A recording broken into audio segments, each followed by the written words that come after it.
Les vraies voix Sud Radio. Bonsoir Félix, avec trois mots qui sont otages, matriculés, sextape.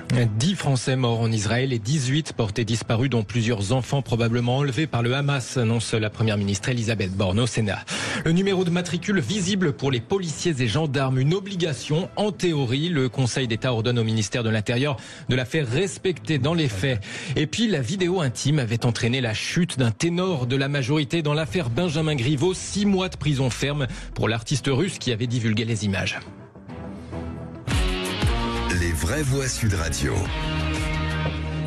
1200 Israéliens tués selon Tsahal, en grande majorité des civils non armés. 5 jours après l'offensive du Hamas, le scénario de cauchemar se fait jour à mesure que l'armée israélienne pénètre dans les localités kibbutz pris pour cible.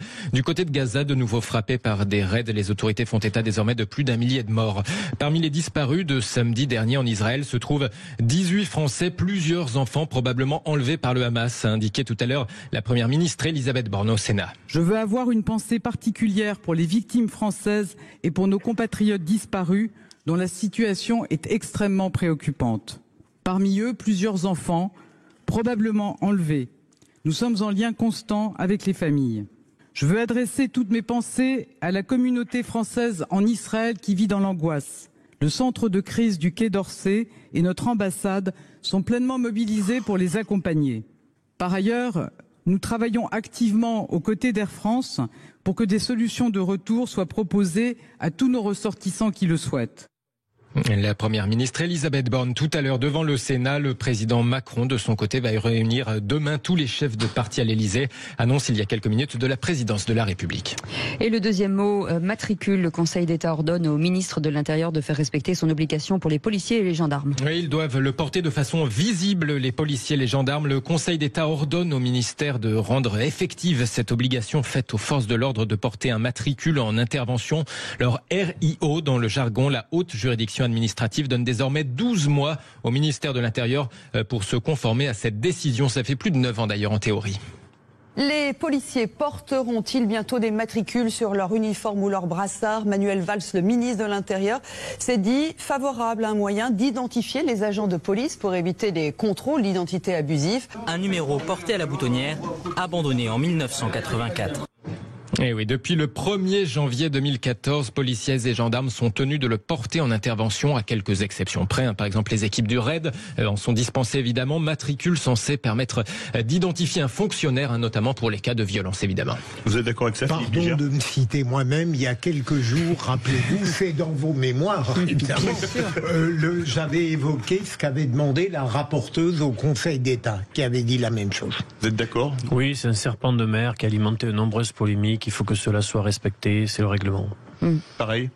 Allez, troisième mot, sextape et cette décision dans l'affaire Benjamin Griveaux, 6 mois de prison ferme sous bracelet électronique. Il avait divulgué une vidéo intime très embarrassante d'un ténor de la majorité en février 2020. Benjamin Griveaux avait même dû renoncer après ça à la course au municipal de Paris. À cause de ça, l'artiste russe Piotr Pawlenski a été condamné tout à l'heure à cette peine de 6 mois ferme, peine aménagée sous bracelet électronique. Décision saluée à la sortie du tribunal de Paris par l'avocat de Benjamin Griveaux, maître Richard Malka. Au travers de cette décision, il pourra au moins se dire qu'un message a été adressé à la société, un message terriblement important, terriblement utile. Et ce message, c'est que des pervers narcissiques qui ont recours au revenge porn seront poursuivis, seront condamnés, auront des casiers judiciaires, verront des portes se fermer tout au long de leur existence. 6 mois ferme pour Piotr Pawlenski. Sa compagne Alexandra de Tadeo avait eu une brève relation avec l'ancien porte-parole du gouvernement quelques années plus tôt. C'est elle qui avait reçu la vidéo. Elle s'est vue infliger de son côté 6 mois de prison avec sursis pour avoir conservé les images, mais aussi pour avoir participé à leur diffusion. À la sortie, figurez-vous que le couple maintient qu'il s'agissait d'une œuvre d'art.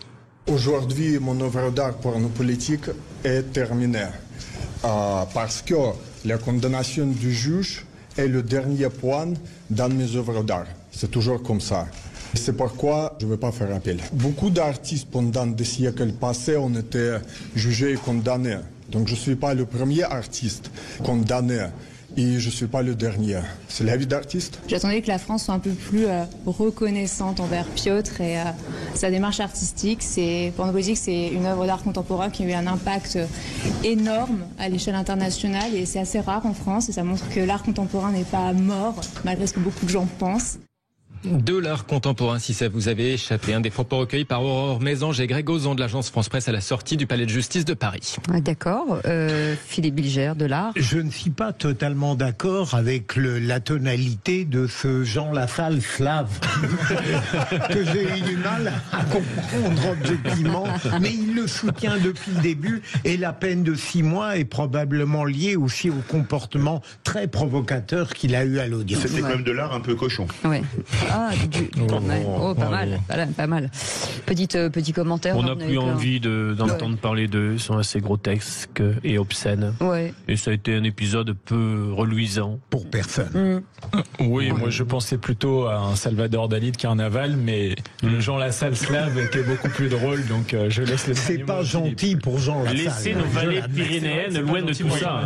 Mais il a de l'humour, Jean Lassalle. Oui, absolument. En tout cas, j'ai une pensée pour les artistes, forcément, quand j'entends ça. Allez.